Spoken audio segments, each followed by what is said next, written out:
অভিযুক্ত সেনা কর্মকর্তারা সশরীরে হাজিরা না দিয়ে তারা ভার্চুয়ালি হাজিরা দিতে চেয়েছিলেন। সেটা ট্রাইব্যুনাল নাকচ করেছে। ট্রাইব্যুনাল বলেছে যে আইন সবার জন্য সমানভাবে প্রযোজ্য। এমনিতেই অভিযোগ আছে যে এই সেনা কর্মকর্তারা ক্যান্টনমেন্টে অস্থায়ী কারাগারে আছে, যেটা আসলে ওই অর্থে কারাগার না। তাদের জন্য কি ব্যবস্থাপনায় আছে সেই দৃশ্য তো আর আমরা দেখি না। ফলে বাইরের যেই কথাবার্তা সেটা হলো যে তারা বিশেষ সুবিধা নিয়ে আছে। অন্য সেনা কর্মকর্তা সহ রাজনীতিকরা যেভাবে কারাগারে আছে, যেভাবে রিমান্ডে আসছে, তারা সেইভাবে আসছে না। ফলে তাদের জন্য একটা বিশেষ সুবিধা রাষ্ট্র বন্দোবস্ত করে দিচ্ছে। এই সমালোচনার মধ্যে যদি তারা আবার সশরীরে হাজিরা না দিয়ে ভার্চুয়ালি হাজিরা দেন, তাহলে বিতর্কটা আরো বাড়বে। সেই কারণে এই আবেদনটা নাকচ করা হয়েছে। আমি একটা অন্য আলোচনা করতে চাই, সেটা হলো যে আজকে এই যে সেনা কর্মকর্তারা তারা যে অভিযুক্ত হলো, যে পরিস্থিতির মধ্যে পড়লো, এটা দায় কার? আসলে খেয়াল করেন, আমি এখানে কোনো, যেহেতু বিচারাধীন একটা বিষয়, আমি মন্তব্য করব না, এমন কোনো কথা বলবো না যাতে বিচার প্রভাবিত হয় বা আমার একটা মত চায়। কিন্তু তারপরও আমি এই অপরাধটাকে ব্যক্তির অপরাধ হিসাবে বিবেচনা না করে আমি এটা রাষ্ট্রের অপরাধ হিসাবে বিবেচনা করতে চাই। এই অর্থে তারা যখন অপরাধ সংগঠন করছে, তারা কিন্তু বেসামরিক কোনো লোক না, ভাড়া করা কোনো খুনি বা সন্ত্রাসী না। তারা সবাই সামরিক পোশাক পরা অত্যন্ত শৃঙ্খলিত একটা বাহিনী। আমাদের বলা হয় যে শৃঙ্খলিত বাহিনী বা শৃঙ্খলা বাহিনী কেন বলা হয়? যে তারা আইন কানুনের বাইরে কখনো কাজ করে না, আইন অনুযায়ী সবকিছু তারা পরিচালিত হয়। আর সামরিক বাহিনীর কমান্ড, নিয়ন্ত্রণ, এটা তো আরো মারাত্মক। কারণ এই বাহিনী তো শুধু বাংলাদেশ সেনাবাহিনী তো শুধু বাংলাদেশ সেনাবাহিনী না, এটা আন্তর্জাতিক বাহিনী। এবং আন্তর্জাতিক পর্যায়ে বাংলাদেশ সেনাবাহিনীর সুনাম আছে বলেই সর্বাধিক সংখ্যক সদস্য বাংলাদেশের সেনাবাহিনী। সেই কারণে আমাদের সেনাবাহিনীর একটা বিশেষ মর্যাদা আছে, গুরুত্ব আছে। কিন্তু দুর্ভাগ্যজনক, গত 15 বছরে শেখ হাসিনা এটা শেষ করে দিছে।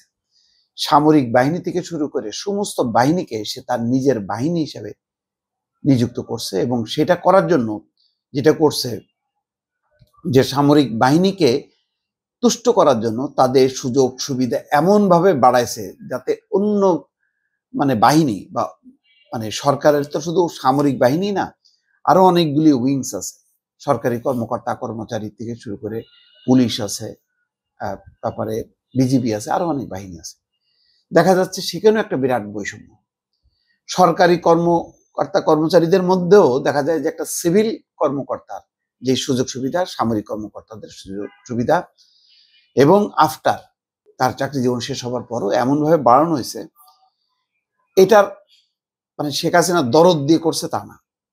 এটা করছে হচ্ছে সেনাবাহিনীকে সে সুবিধা দিয়ে তার অধীনে রাখতে চাইছে। এরকম যখন যাকে পারছে, শুধু সামরিক বাহিনী না, সব জায়গায় পুলিশের বিশেষ বিশেষ পুলিশ, সামগ্রিকভাবে পুলিশ তো উপকৃত হয়েছেই, কিন্তু বিশেষ বিশেষ কর্মকর্তারা এমন প্রোটোকল, যেমন বেনজিরের রিটায়ারমেন্টের পরও তার যে প্রোটোকল ছিল সেটা দেখলে মনে হবে যেন আর একটা আইজিপি আর কি, তিনি এখনো কর্মরত। তো যাই হোক, এইগুলির অপব্যবহার করতে করতে এই সেনা কর্মকর্তাদের গুম, খুন, বিচার বহির্ভূত হত্যাকাণ্ড, এরা যখন নাকি ডিজিএফআইতে বা কাজ করছে বা অন্য জায়গায় ট্রান্সফার হয়েছে, অথবা সেনাবাহিনীর আভ্যন্তরীণ যে বিভিন্ন সেল আছে সেইগুলোকে তিনি ব্যবহার করছে রাজনৈতিক স্বার্থে। এবং কিছু কর্মকর্তা লোভের বশবর্তী হয়ে অথবা দলীয় আনুগত্যের কারণে সেই কাজে ব্যাপৃত হয়েছে। আমার নিজের অভিজ্ঞতা আছে, যখন আমি বাংলাভিশনের নিউজের হেড ছিলাম, তখন আমাকে কয়েকবার যখন নাকি ডাকা হয়েছে, সেখানে কারো কারো কর্মকর্তাদের মধ্যে, আমি নামটা এই মুহূর্তে আর বললাম না, এমন আচরণ দেখলাম মনে হলো যেন আমি একটা দলীয় কার্যালয়ে আসছি। একটা পেশাদার বাহিনী, তার একটা দায়িত্ব, তা না, মানে যে ভাবে কথাবার্তা বলে মনে হচ্ছে যেন একটা দলীয় কার্যালয়ে যেভাবে দলের লোকজনরা কথা বলে সেইভাবে। আমি খুবই দুঃখ পেয়েছি। এই যদি হয় এই বাহিনী দিয়ে আসলে ওই মানে দলবাজি করা যাবে, মাস্তানবাজি করা যাবে, কিন্তু সামরিক বাহিনীর রিয়েল যেই তার ঐতিহ্য, তার যে ডিগনিটি, সেটা রক্ষা করা যাবে না। আজকে তাই হয়েছে।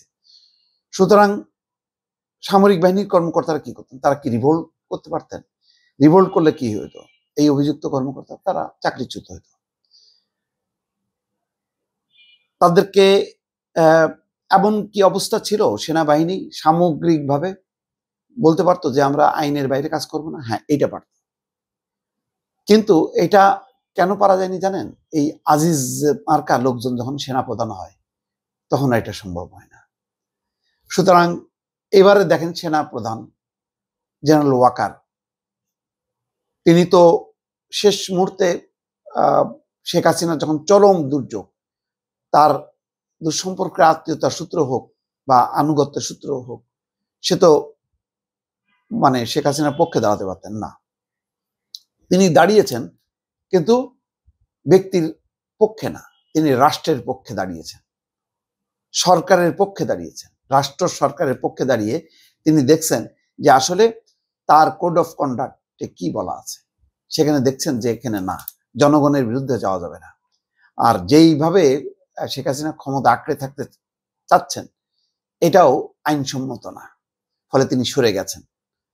তাতেই সরকারের পতন ঘটছে। তো গত 15 বছরে বিভিন্ন পেশায় যারা রিভোল্ট করছে তারা চাকরিচ্যুত হয়েছে অথবা গুমের শিকার হয়েছে। কিন্তু যারা মনে করছে যে আমি চাকরিটা টিকায় রাখি কোনো রকমে, তারা ভিকটিম হয়েছে, ওই যে মানে অবৈধ নির্দেশ পালন করতে হয়েছে। অথবা যারা ওই লোভের বশে চিন্তা করছে যে আমি মানে আমার আনুগত্য শো করে আমি আমার পদ পদবি আমার আখের গোছাবো, তারা এই ভুল করছে। সেই কারণে সামগ্রিকভাবে যারা অভিযুক্ত হয়েছে তাদের ব্যাপারে দুইটা ক্যাটাগরিতে চিন্তা করার দরকার, যে কারা লোভের বশবর্তী হয়ে ব্যক্তির স্বার্থ সিদ্ধির জন্য তারা এই অবৈধ কর্মকাণ্ডে লিপ্ত হয়েছে কিনা, সামগ্রিকভাবে সামরিক নেতৃত্বের ব্যর্থতার কারণে তারা বাধ্য হয়েছে কিনা, অথবা ব্যক্তিগতভাবে রিভোল্ট করার কোনো সুযোগ ছিল কিনা, এই সামগ্রিক বিষয় নিয়ে নিশ্চয়ই আদালত বিচার করবে। সুতরাং ভার্চুয়ালি হাজিরা হওয়া না হওয়াটা আমার কাছে গুরুত্বপূর্ণ না। যেমন এখানে বলছেন যে যেখানে সাবেক প্রধান বিচারপতি সশরীরে হাজির হচ্ছেন, হ্যাঁ, খায়রুল হক নিজে হাজির হচ্ছেন, তারপরে বিচারপতিরা নিজেরা ট্রাইব্যুনালে হাজির হচ্ছেন না, তো সবাই যখন হাজির হচ্ছেন তো যারা আসামি, যারা অভিযুক্ত, তারা কেন হবেন না? সুতরাং এইটা মানে যথাযথভাবে সিদ্ধান্ত নিয়েছে যে না, হাজির হইতে হবে সশরীরে। আর এই পরিস্থিতির জন্য আমার মনে হয় যে ব্যক্তির যেমন দায় আছে, তেমনি ওই সময়কার রাজনৈতিক পরিস্থিতি, তাদের ঊর্ধ্বতন কর্মকর্তা এবং সামগ্রিকভাবে সরকার পরিচালনায় যিনি ছিলেন তাদের দায় দায়িত্বটাও আসলে নির্ধারণ করা দরকার।